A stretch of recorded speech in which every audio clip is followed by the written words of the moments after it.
నమస్తే, welcome to Swaraj news. Shri Bhadrakali అమ్మ భద్రేశ్వర స్వామి కళ్యాణ మహోత్సవ బ్రహ్మోత్సవాలకు పద్మశాలి కులస్తులు అధిక సంఖ్యలో తరలి రావాలని పద్మశాలి హనుమకొండ జిల్లా పద్మశాలి సంఘం అధ్యక్షులు బచ్చు ఆనందం పిలుపునిచ్చారు.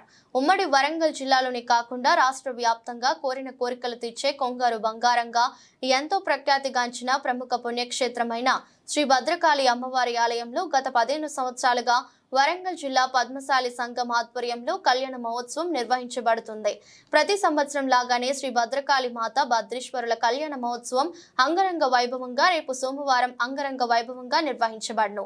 ఈ బ్రహ్మోత్సవాలకు ఉమ్మడి వరంగల్ జిల్లా పద్మశాలి బంధుమిత్రులతో కలిసి ఉదయం 10 గంటలకు జరిగే భద్రకాళి భద్రేశ్వరుల కళ్యాణ మహోత్సవంకు హాజరు కావాలని బ్రహ్మోత్సవాలకు మంత్రి కొండా సురేఖ మురళి దంపతులతో పాటు పద్మశాలి కుల ప్రముఖులు పట్నాల నరేందర్, కోఆర్డినేటర్ వైద్వరవం రాజగోపాల్, పద్మశాలి సంఘం తెలంగాణ రాష్ట్ర కార్యదర్శి ప్రముఖులు హాజరవుతారని, బ్రహ్మోత్సవాల అనంతరం అన్నదాన కార్యక్రమం నిర్వహణ జరుగుతుందని తెలిపారు. బచ్చు ఆనందం, హన్మకొండ జిల్లా పద్మశాలి సంఘం అధ్యక్షుడు.